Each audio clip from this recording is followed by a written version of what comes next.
భాగస్వామ్యంతో future university అందిస్తున్న ఈ అద్భుత కోర్స్ కేవలం 180 మందికి మాత్రమే లభించే అరుదైన అవకాశం.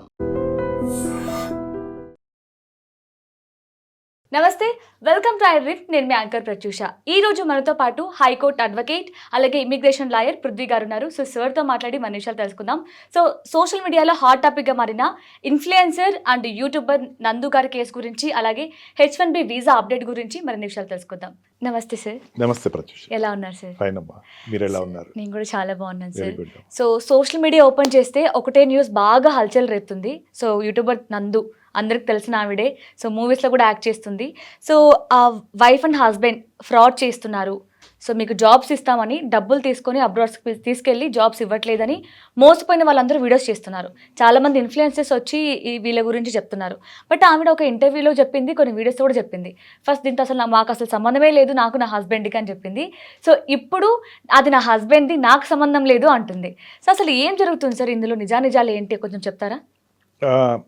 ఇన్ఫ్లుయెన్సర్ నందు అండ్ వాళ్ళ మధుకర్, వాళ్ళ హస్బెండ్ అండ్ వాళ్ళిద్దరు పిల్లలు, వీళ్ళ నలుగురు కలిసి సోషల్ మీడియాలో మనం ఇన్ఫ్లుయెన్స్ చేయొచ్చు జనాల్ని, మనం పోర్ట్రే చేసుకోవచ్చు మనం అనేది చెప్పాలంటే తెలుగు ఇన్ఫ్లుయెన్సర్స్ కానీ వాళ్ళు ఒక రోల్ మోడల్స్ అని చెప్పచ్చు. ఆవిడ తర్వాత చాలా మంది వచ్చారు. ఫస్ట్లో అబ్రాడ్లో ఉన్న వాళ్ళ లైఫ్ స్టైల్ ఎట్లా ఉంటుంది, వాళ్ళు ఇండియాకి అక్కడ డిఫరెన్స్ ఏంటి అలా తీసుకొచ్చిన తర్వాత హౌస్లో ఉండేటువంటి చిన్న ఇన్సిడెంట్స్, ఒక స్కూల్కి వెళ్ళకపోవడం దగ్గర నుంచి హస్బెండ్ తోటి ఉండే చిన్న అలకలు ఇవన్నిటినీ కూడా చాలా అద్భుతంగా ఒక రకమైనటువంటి ఫ్యామిలీ బాండ్ అంటే ఇట్లా ఉండాలి అన్నది ఒక అందరికి ఇన్ఫ్లుయెన్స్ చేయగలిగారు. అండ్ ఆల్సో ఇండియాలో కూడా లేదా ఫంక్షన్ చేసుకున్నారు. ఇదంతా కూడా ఫంక్షన్ చాలా ఆర్భాటంగా చేసుకున్నారు, చాలా అందంగా చేసుకున్నారు. ఆవిడ విలేజ్కి వెళ్ళింది, విలేజ్లో ఆవిడ జ్ఞాపకాలు గుర్తు చేసుకున్నారు. అండ్ ఆవిడ చేసుకున్న షాపింగ్, అది కాకుండా హైదరాబాద్లో ఆవిడ చాలా షాపింగ్ చేసుకుంది, శారీస్కి అడ్వర్టైజ్మెంట్ ఇచ్చింది, ప్రమోషన్ ఇచ్చింది. ఇదంతా ఒక ఎత్తు అయితే చిరంజీవి గారి సినిమాలో ఆవిడ యాక్ట్ చేయడం నిజంగా ఆవిడకి ఇండివిజువల్ గ్రోత్ కింద చెప్పాలంటే మంచి గ్రోత్ అని చెప్పచ్చు. ఇన్ఫ్లుయెన్సర్ అంటే జనరల్గా ఉండేటువంటి ఐడియాలో ఆవిడని ఇట్లాగా తీసుకెళ్ళి ఆ క్యూబెట్ ఇట్లా పెట్టచ్చు. She influencer. వై? బికాజ్ ఆవిడ వల్ల చాలా మంది బయటకు వచ్చారు, చాలా మంది ఇట్లా చేసుకోవచ్చు, మనం కూడా చేసుకుంటే మనకి ప్రమోట్ చేసుకుంటే డబ్బులు వస్తాయని. ఈ వీడియో చేసేటప్పుడు ఆవిడకి ఏజెన్సీ ద్వారా చేసుకున్నారు, తర్వాత ఆవిడే చేసుకున్నారు. చాలా మంచి అమౌంట్ అయితే ఆవిడకి వచ్చింది. అండ్ ఖాళీగా ఉండేటువంటి ఆడవాళ్ళందరూ చేయాల్సిన పని అన్నది ఒక సోషల్ మీడియా అనే ప్లాట్ఫామ్ని ఎట్లా వాడుకోవచ్చు అని పాజిటివ్ దీనిలో తీసుకెళ్లారు. ఇక్కడ వరకు బాగానే ఉంది. ఈ మధ్యన ఏంటంటే వెదర్ ఆవిడ మీద అభియోగం అనుకుంటారా, లేకపోతే ఆవిడ మీద వచ్చినటువంటి ఒక డాగ్మా కింద చెప్తారా, మూవీ తర్వాత నన్ను ఇట్లాగా అలరి చేశారని చెప్పుకుంటారు, ఏదైనా కావచ్చు. ఒక 4 years నుంచి 5 years నుంచి వాళ్ళ husband COS certificate of sponsorship ఇప్పిస్తాను అని చెప్పేసి డబ్బులు జనాల దగ్గర తీసుకుంటే మినిమం దాంట్లో తీసుకునేది 15 లక్షలు ఇండియన్ కరెన్సీలో. 15 lakhs నుంచి 25 to 30 lakhs వరకు తీసుకుంటా, జాబ్స్ ఇప్పిస్తానని చెప్పి. లండన్లో అమ్మ ఒక రకమైనటువంటి డిఫరెంట్ సిచ్యువేషన్ ఉంటుంది అగైనెస్ట్ కెనడా అండ్ US. లండన్లో ఏంటంటే మనకి సాఫ్ట్వేర్ సెక్టర్ అమెరికాలో ఎక్కువ ఉంటుంది, కెనడాలో ఎక్కువ ఉంటుంది, ఇప్పుడు ఆస్ట్రేలియాలో కూడా ఉంది. బట్ లండన్లో ఏంటంటే ఆ సెక్టర్తో పాటు మిగతా సెక్టర్స్ చాలా ఎక్కువ ఉంటాయి. దాంతోపాటు హెల్త్ సెక్టర్ ఉంటుంది, నర్సింగ్ సెక్టర్ ఉంటుంది, అండ్ హౌస్ హెల్పర్స్ అంటారు, అంటే ఆయాల కింద పెట్టుకునే వాళ్ళు ఉంటారు, అండ్ ఆల్సో హోటల్ సెక్టర్, ఇవన్నిట్లో కూడా రిక్వైర్మెంట్ ఉంటుంది. అందుకని దాని మీద ఇప్పుడు కూడా అక్కడ లండన్ వెళ్తున్నారంటే, లేకపోతే వాట్ వి కాల్ ఇంగ్లాండ్ వెళ్తున్నారంటే దీనికోసం వెళ్తలా. వాళ్ళు వెళ్తుంది ఒక 10% 20%, అట్మోస్ట్ 30% సాఫ్ట్వేర్ సెక్టర్ అయినా, remaining sector health sector and domestic servant sector, and also cooking సెక్టర్కి, రెస్టారెంట్ సెక్టర్కి వెళ్ళేవాళ్ళు ఉంటారు. వీళ్ళ ప్రొవైడ్ జాబ్ చేసేది ఏంటంటే వచ్చిన అభియోగాలు చూసుకుంటే ఆ వీడియోస్లో కానీ అన్నీ తెలుస్తుంది ఏంటంటే మిగతా సెక్టర్స్ అన్నిటినీ కూడా వాళ్ళు జాబ్ ప్రొవైడ్ చేస్తాము అని చెప్పేసి ఒక అభిప్రాయాన్ని జనాలు క్రియేట్ చేసి వాళ్ళందరూ తీసుకుంటున్నారు. ఇక్కడికి వెళ్ళే వాళ్ళు ఎవరు ఉంటారంటే నాట్ ఇండియన్స్, ఇండియా నుంచి వెళ్ళేవాళ్ళు కాదు, అంటే తెలుగు రాష్ట్రాల నుంచి వెళ్ళేవాళ్ళు కాదు, డైరెక్ట్గా అక్కడ ఉన్న వాళ్ళు అక్కడి నుంచి అక్కడ వెళ్తారు. అంటే ఒక స్టూడెంట్ వీసా మీద వెళ్ళిన వాళ్ళు ఉంటారమ్మా. ఆ స్టూడెంట్ వీసా మీద with in 2 years student education అయిపోయిన వెంటనే 2 years లోపల వాళ్ళకి ఏదో జాబ్ రావాలి. అవును. జాబ్ రావాలంటే అక్కడికక్కడ ఉండే ఏజెన్సీస్ మీద డిపెండ్ అవుతారు. అక్కడికక్కడ ఉన్న ఏజెన్సీస్లో ఈ కొంచెం పాపులర్ అయినటువంటి ఏజెన్సీస్కి వాళ్ళు అప్లై చేసుకుంటారు. అప్లై చేసుకుంటే వాళ్ళు జాబ్ ప్రొవైడ్ చేస్తారు. వీళ్ళు ప్రొవైడర్ ఆఫ్ జాబ్ కింద వాళ్ళు 8 కంపెనీస్ అక్కడ రిజిస్టర్ చేసుకున్నారట. ఆ 8 కంపెనీస్లో ఎవరైనా అప్లికేషన్ పెట్టుకుంటే కనుక వాళ్ళకి COS ఇస్తారు, certificate of what we call sponsorship ఇస్తారు. అంటే సర్టిఫికేట్ ఆఫ్ స్పాన్సర్షిప్ అంటే ఎంప్లాయర్ ఇచ్చేటువంటి ఒక నోట్. ఇచ్చిన తర్వాత దాన్ని SMS చేస్తారు, అక్కడ సిస్టంలోకి ఎంటర్ చేస్తారు. ఎంటర్ చేసిన తర్వాత వాళ్ళు వీసా అనేది వాళ్ళు పక్కా అవుతుందమ్మా. అప్పుడు కంటిన్యూ అవుతారు. ఈ లోపల ఇండియా రావచ్చు, వచ్చిన వెంటనే మళ్ళీ వెనక్కి వెళ్ళొచ్చు. ఇండియా నుంచి కూడా వెళ్ళే వాళ్ళ దగ్గర నుంచి మేము కూడా మీకు జాబ్ ఇప్పిస్తాము అని చెప్పేసి సర్వీస్ ప్రొవైడర్స్ కింద వాళ్ళు జాబ్ ఒప్పుకుని అక్కడికి వెళ్ళిన తర్వాత ఫోన్లు ఎత్తక ఎట్లా ఉంటుందంటే చాలా సినిమాల్లో మనం చూసాం. ఇక్కడి నుంచి అక్కడికి వెళ్ళిన తర్వాత ఫోన్ ఎత్తకపోతే ఎట్లా ఉంటుంది అసలు తెలియని దేశం కాని దేశం ఎంత భయం వేస్తుంది. అటువంటి ట్రామాను ఫేస్ చేసిన వాళ్ళు కొంతమంది బయటకు వచ్చి ఈ రోజున కంప్లైంట్ ఇవ్వడం జరిగింది. మాకు భయం వేస్తుంది అక్కడికి వెళ్ళి ఫోన్లు ఎత్తరు వీళ్ళు. అండ్ దట్టు ఈ కమ్యూనికేషన్ ఒక ఇంటర్వ్యూలో నేను ఎవరో ఒక అమ్మాయి చెప్పింది దాంట్లో చూసాను. ఈ కమ్యూనికేషన్ అంతా కూడా వాట్సాప్ కమ్యూనికేషన్ చేస్తారు అన్నారు. ఇదంతా సినారీ తీసుకుంటే మనకి వీళ్ళు ఫ్రాడ్ చేశారా లేదా అన్నది పక్కన పెడితే కొంచెం సిస్టమేటిక్గా కాకుండా అన్సిస్టమేటిక్గా వీళ్ళు మూవ్ అయ్యారు అనిపిస్తుందమ్మా. ఓకే సరే, అంటే ఇప్పుడు నాకు వచ్చిన డౌట్ ఏంటంటే 15 lakhs 25 lakhs అంటే చిన్న అమౌంట్ కాదు. అది ఇండియా నుంచి వెళ్తున్నారా అదే కంట్రీ నుంచి వెళ్తున్నారా అని పక్కన పెడితే ఇంత ప్రాసెస్లో వాళ్ళు ట్రస్ట్ చేయాలంటే వాళ్ళు ఏదో ఒకటి చేసే ఉంటారు కదా సార్, ట్రస్ట్ చేయడం కోసం. సో అంటే సర్టిఫికేట్స్ చూపించడము, లేదంటే ఎన్ని ఇయర్స్ నుంచో ఉంది, ఎంతోమంది మేము జాబ్స్ ఇప్పించాం, ఏదో ప్రూఫ్స్ చూపించకపోతే వీళ్ళు వెళ్ళరు కదా. మరి అంత ప్రూఫ్స్ పర్టికులర్గా ఉన్నాయా వాళ్ళ దగ్గర? ప్రత్యూష, ఇక్కడ ఏమవుతుందంటే జాబ్ ప్రొవైడర్స్ ఎప్పుడు కూడా వాళ్ళ దగ్గర ఉండేటువంటి జాబ్స్ చెయ్యట్లేదు అని నేను 100% చెప్పను. ఎట్లా ఉంటుందంటే ఒక 100 జాబ్స్ ఉన్నాయి అనుకోండి ప్రత్యూష, వాళ్ళ 1000 జాబ్స్కి మార్కెట్ చేశారనుకోండి 900 మంది మోసపోతున్నట్టు లెక్క.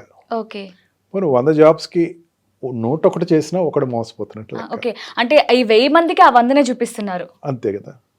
అది వచ్చిన గొడవే అది.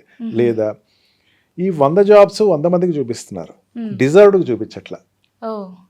వేగ్గా నాకు జాబ్ కావాలి వెళ్ళిపో. అక్కడికి వెళ్ళిన తర్వాత ఎంప్లాయర్ ఏమంటాడంటే ఇతను క్వాలిఫైడ్ కాదు, ఇతను మేము మా ప్రమాణాలు ఇతను లేడు అని చెప్పేసి రిజెక్ట్ చేసి పంపిస్తాడు. వీళ్ళందరూ ఎఫెక్టర్స్ అవుతారు. వాళ్ళు చెప్తుంది ఏంటంటే మేము 100లో ఉన్నాము అంటున్నారు వాళ్ళు. మీకు అర్థమైందా ప్రత్యూష? మేము 100 జాబ్స్కి 1000 ఇవ్వలేదు, మేము 100 జాబ్స్కి 100 ఇచ్చాము, కాకపోతే వాళ్ళు రిజెక్ట్ అయినందుకు మా మీద పడుతున్నారు అన్నాడు. బట్ అది కూడా క్రైమే అని చెప్తాను నేను. ఎందుకంటే నువ్వు ఒక జాబ్ ప్రొవైడ్ చేస్తావు అంటే నువ్వు ఒక నమ్మకాన్ని వ్యక్తం చేసావు అని అర్థం. నువ్వు ఇంటర్వ్యూ కండక్ట్ చేస్తూ వస్తుంది కదా ఇంటర్వ్యూ, మరి ఎట్లా అంటే ఇంటర్వ్యూ అది నామినల్గా జరుగుతుంది, నేను చెప్పేసానులే అంటే you are influencing the other person అర్థం.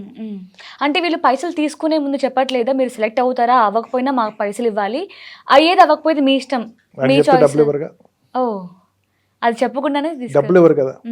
అది మార్కెట్ టెక్నిక్లే కావచ్చు. వీళ్ళనే కాదు, నందు కానీ లేకపోతే వాళ్ళ హస్బెండ్ వీళ్ళే కాదు, మధుకరే కాదు, చాలా మంది అట్లాగే చేస్తారు. అది చెప్పకపోవడం కూడా ఫ్రాడే. చెప్పరు, చాలా మంది చెప్పరు. ఇప్పుడు 100 అప్లికేషన్స్ రావాలి, నాకు 100కి జాబ్ గ్యారంటీ ఉందంటే ఎంప్లాయర్ ఎంతవరకు అంటే కాంట్రాక్ట్ ఇస్తాడమ్మా వాళ్ళకి. ఆ కాంట్రాక్ట్లో ఏంటంటే మా దగ్గర 100 జాబ్స్ ఉన్నాయి, మీరు ఏమైనా చేయగలరా అంటారు. మెయిన్ హెల్త్ సెక్టర్స్లో ఉంటారు. అంటే హెల్త్ సెక్టర్స్లో ఏంటంటే హాస్పిటల్లో హెల్పర్స్ కావాలి, మాకు ఇంతమంది హెల్పర్స్ కావాలి అంటే వాళ్ళు పెద్ద క్వాలిఫికేషన్ ఏమి ఉండదు. లేదా మాకు హోటల్లో మాకు జాబ్స్ కావాలి, లేదా మాకు సాఫ్ట్వేర్ కంపెనీలో జాబ్స్ కావాలని వాళ్ళకి కాంట్రాక్ట్ ఇస్తారు. ఆ కాంట్రాక్ట్ ఇచ్చినప్పుడు ఏంటంటే ఈ 100 మంది సెలెక్ట్ అవుతారా లేదా వీడు చెప్పడు, 100 మంది సెలెక్ట్ అవ్వకపోతే నా పరిస్థితి ఏంటంటే వాడు చెప్పడు. వాడు ఒక గాల్లో దీపం పెడతాడు, ఏమని, ఎస్ నీకు జాబ్ ఉంది అక్కడ వెళ్ళు అని. కానీ వాళ్ళు చెప్పాలి, మీరు ఇందాక చెప్పింది కరెక్ట్, మీరు చెప్పాలి. నేను కేవలం COS మీకు ఇప్పించడం వరకు నా బాధ్యత. అక్కడ COS మీరు తీసుకున్న తర్వాత నిలబెట్టుకోవటం అనేది మీదే చేతుల్లో ఉంది. ఎగ్జాక్ట్లీ. బ్యాక్ డోర్స్ లాగా చెప్పచ్చు అమ్మా దీన్ని, ఒక బ్యాక్ డోర్ ఇంటర్వ్యూ అని చెప్పచ్చు. మన సాఫ్ట్వేర్ సెక్టర్లో చెప్పాలంటే మీకు ఇక్కడ జాబ్ ఇస్తున్నాను వెళ్ళండి, అండ్ నీకు ఇంటర్వ్యూ కూడా ఉండదు, తీసేసుకుంటున్నాను. బట్ క్వాలిటీ లేని ఎవడు పెట్టుకోరుగా, ఒకవేళ పెట్టుకున్న తర్వాత తీసేస్తారు కదా. తీసేస్తారు కదా. వాళ్ళు పర్వట్ అయి బయటకు వచ్చే మీడియా ముందుకు వచ్చిన వాళ్ళకి ఉన్నారు. కానీ దీన్ని నేను ఏమాత్రం తప్పట్టట్లేదు. నందు వాళ్ళ హస్బెండ్ చేసింది, మధుగారు చేసింది నేనేం తప్పట్టట్లేదు. వాడు నిజంగా వాడికి ఆ టాలెంట్ ఉంటేనే కంపెనీలో చేయాలి. ఆ టాలెంట్ లేకుండా కంపెనీని మెయింటైన్ చేయమని కూడా మనం చెప్పలేం, ఏమి ధార్మిక సంస్థలు కాదు. కానీ వీళ్ళు ఏం చేస్తున్నారంటే ఈ చేసేటువంటి వర్క్ ఆ విధానం తప్పు, వర్క్ తప్ప నేను అంట్లా, వర్క్ కరెక్టే కావచ్చు వాళ్ళు చెప్పిన దృష్టిలో అయితే, చేసే విధానం తప్పు.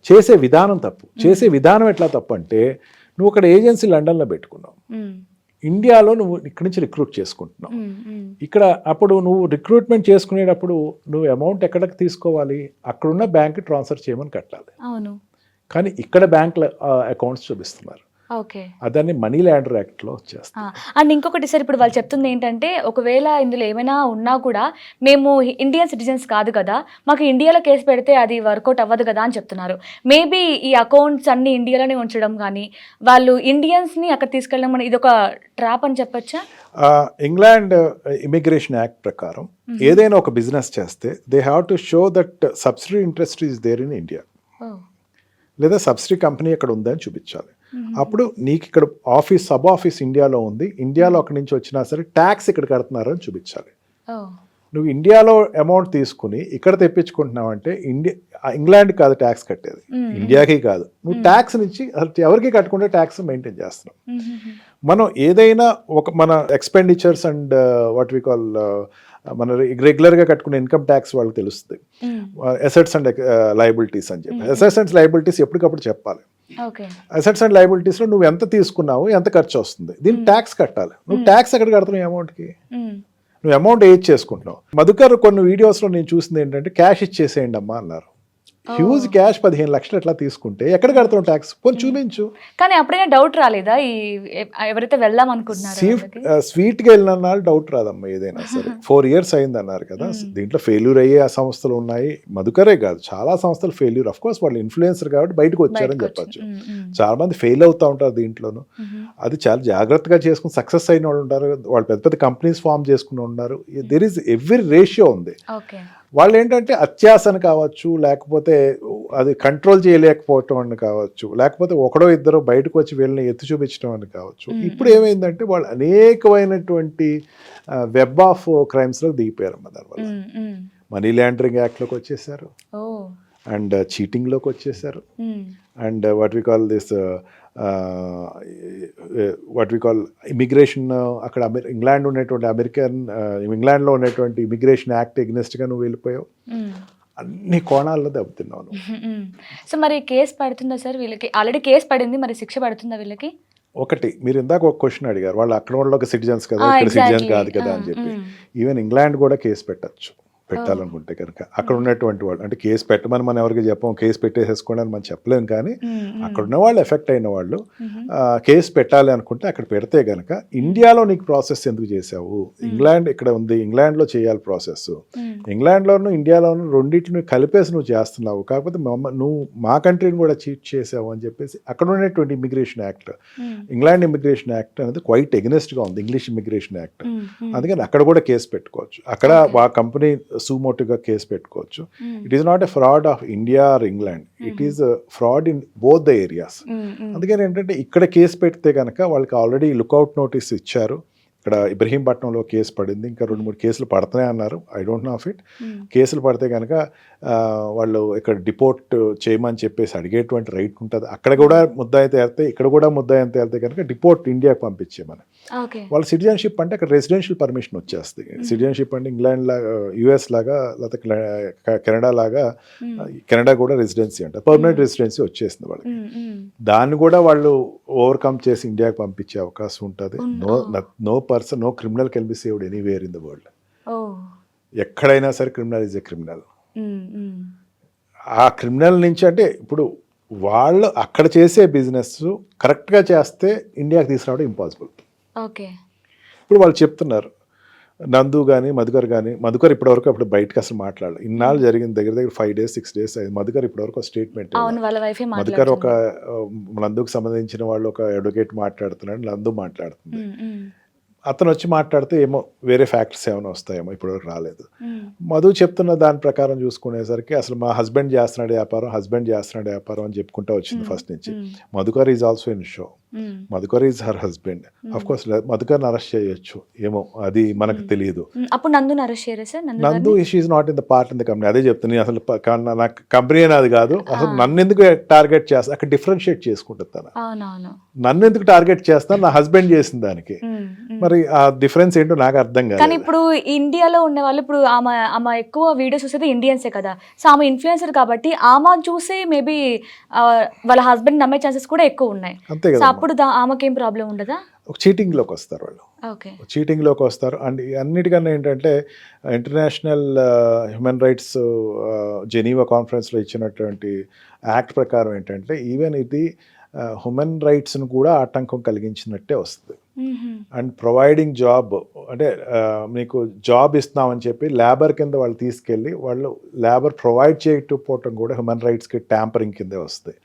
ఏ రకంగా చూసుకున్నా సరే, ఇఫ్ ఇట్ ఆల్ అవి వాళ్ళు ఏదైనా ఒక లెక్కలు తీసుకొచ్చి అకౌంట్స్ అన్ని మాకు సరిగ్గానే ఉన్నాయి, మా కంపెనీ 8 కంపెనీస్ ఉన్నాయి, 8 పర్ఫెక్ట్గానే ఉన్నాయి, ఇండియాలో తీసుకున్న దానికి మాకు సంబంధం లేదు. ఆవిడ ఒక రిపీటెడ్గా ఒక మాట అంటున్నారు, మా పేరు చెప్పి వేరే వాళ్ళు చేస్తున్నారు అని చెప్పి. అది నిజమైతే కనుక వాళ్ళు ఎఫెక్ట్ అవుతారు, నిజంగా కాకపోతే కనుక వీళ్ళు ఎఫెక్ట్ అవుతారు. Even I'm personally saying that వీళ్ళు కాకూడదనే కోరుకుంటున్నాను, వీళ్ళు అవ్వాలని నేనేది కోరుకోవట్లేదు.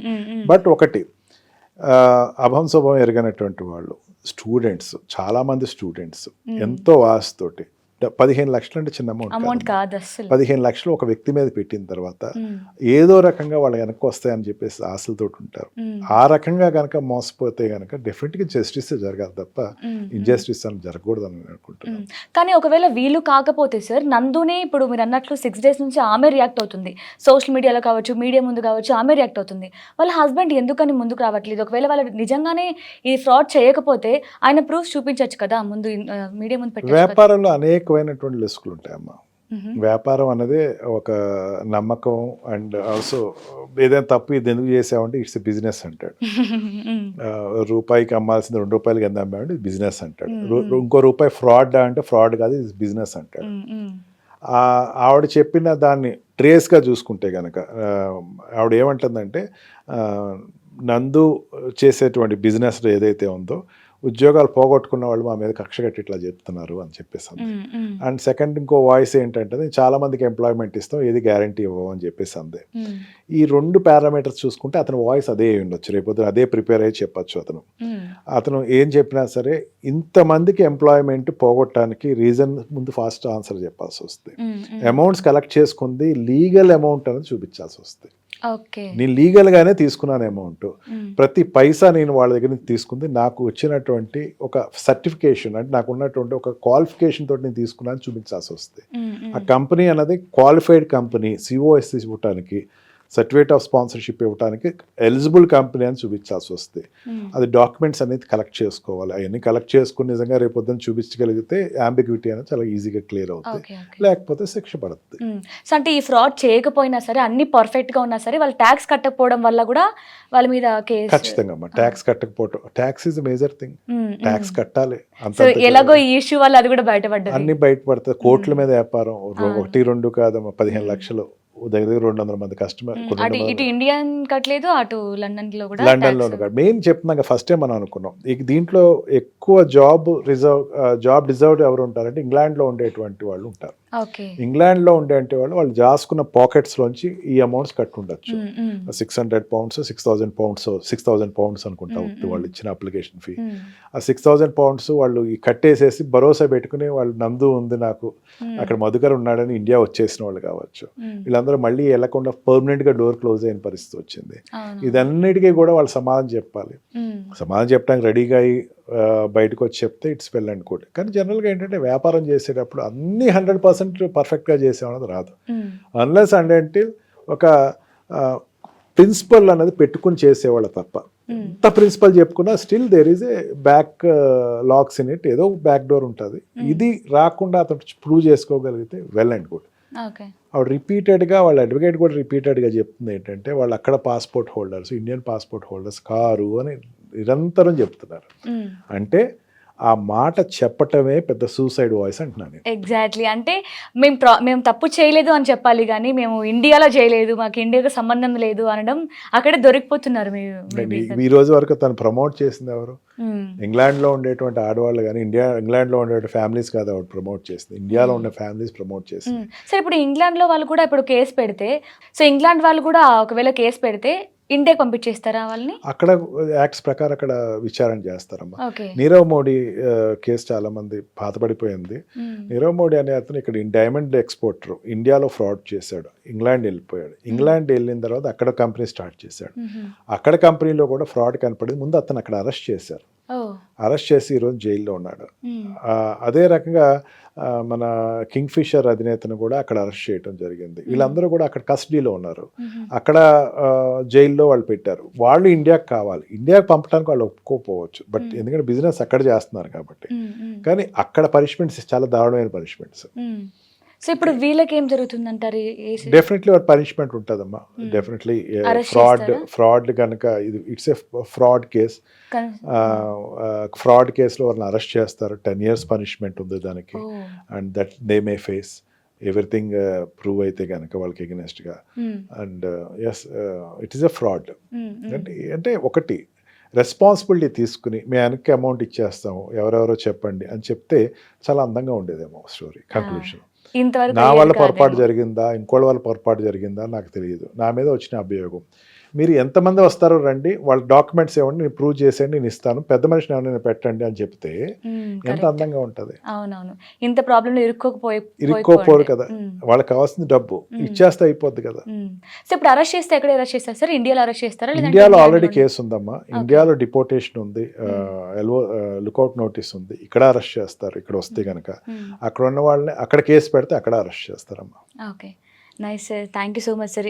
ఈ కేసు గురించి చాలా మందికి చాలా డౌట్స్ ఉన్నాయి, అసలు ఏం జరుగుతుంది, ఏం జరగబోతుంది అనేది. సో క్లియర్ కట్గా ఎక్స్ప్లెయిన్ చేశారు. Thank you so much. Thank you very much.